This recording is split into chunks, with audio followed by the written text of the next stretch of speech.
Hi everybody, this is my benefit cost analysis, and if you didn't see it from the forum post, my name is Courtney Kelderman. So, to get into what my benefit cost analysis is going to be about, my first thing I'll talk about is my policy recommendation. So a little background on how I decided on my policy recommendation. I grew up on a farm in a very rural community, so that's where my policy comes from. My dad dealt with a lot of the things that are coming in my policy recommendation, and so does my mom as I was growing up. So my policy that I started with the issue, my issue is soil and air contamination from agriculture, which is specifically going to look at the fertilizers and pesticides that are used in agriculture in order for the crop yields to be what the farmers are looking for. I chose this based on the fact that, so my dad's a farmer and my mom used to work at the elevator in town, so she's dealt with a lot of the fertilizers and pesticides that go into raising all of these crops, so I got a lot of my information from those two, and they were able to point me a lot in the right directions of where to go for this, and I was able to get my dad's opinions on everything since he deals with this on a day-to-day basis. So my policy first is going to be to require that farmers would rotate the crops that they raise every year. So certain crops will take out certain nutrients from the soil, and by rotating the crops every year, some of those nutrients will be able to be reproduced back into the soil without having to be replaced from those fertilizers, and that's just actually going to save the soil to reduce on some of the contaminants that can come from the fertilizers and pesticides that go into them.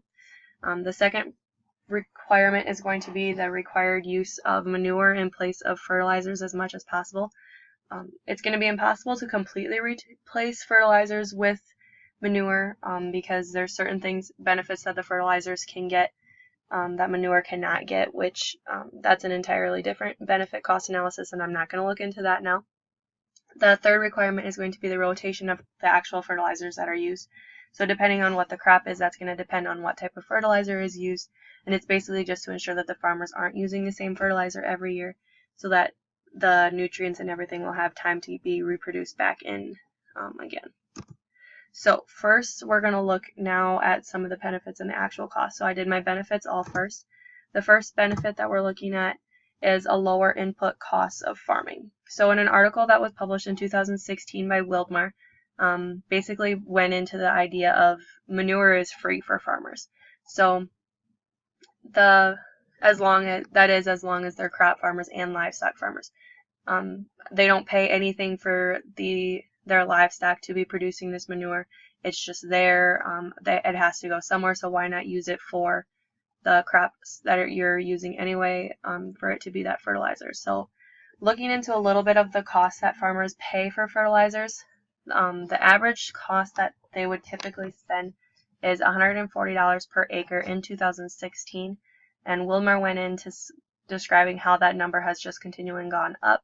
His study started in 2011, so it showed that in 2011 I believe the price was $110, and it's gone consistently up since then, with its final cutoff that he went into his article of $140. So yeah, that prices are just going to keep rising. And then for my entire presentation here, looking at these benefits and costs, I decided to kind of look at the average size of a farm in the United States here. So typically we're looking more at like smaller farmers that this is going to affect. So that is going to be at about a 200-acre farm. So when you take 140 times the 200 acres, that's going to be about a $28,000 savings for farmers every year on their fertilizers, as long as that price doesn't change. So we're going to keep that at a solid $28,000. And that's going to be our quantifiable number for benefit number one. So benefit number two is that there's going to be fewer chemicals in the land and in the air. This is the hardest one that I had a time quantifying because it's kind of a gap in the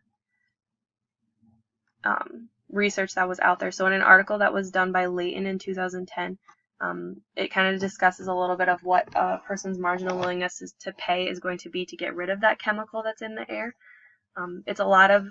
Has to look at the location of your home that it would be in accordance with the farm. So the closer you are to the farm, the more you're going to feel the effects of the chemicals. So it's going to look at like your health costs, your health benefits that you're going to get from not breathing in that chemical, or it not being in the land or things like that. So this one's really hard to quantify, so this is, I decided to quantify it based on what people would be willing to pay to get rid of that.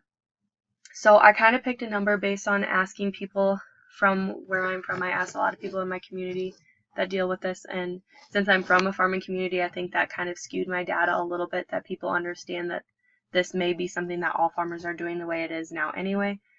So most people were willing to pay nothing for it, but I did have a few people that were willing to pay quite a bit. So I averaged those out to get about a cost of $150 per year. So yeah, that's based on what they would think they would get from their health benefits of not breathing in these chemicals, or their health benefits from not having to deal with the soil that's in this, and things like that. So benefit number 3 that I have is the idea of these farmers are going to now be producing organic crops if they're able to completely cut out the pesticides and the fertilizers that they were originally using. So in an article published in 2015 by Gigliardi, this discusses how these farmers are opening up to an entirely new client base to sell to. So the farmers here are concerned about meeting the needs of the community. So there's this new surge that everybody's aware of people wanting these organic crops and organic products in grocery stores and organic products for them to be able to use every day, to try to get rid of some of the unnatural things that we come to place with in our everyday lives. So for the farmers here, this is going to increase their profits because of the fact that they're going to have lower input costs, like what we discussed with benefit number 1. And now with their people being more willing to pay for organic products versus non-organic products, this is going to increase their profits even more. People have this idea that organic products are healthier for them, so they're more willing to pay for the organic products. And organic products, on average, cost about $1 more per product that you'll buy in the grocery stores. So to quantify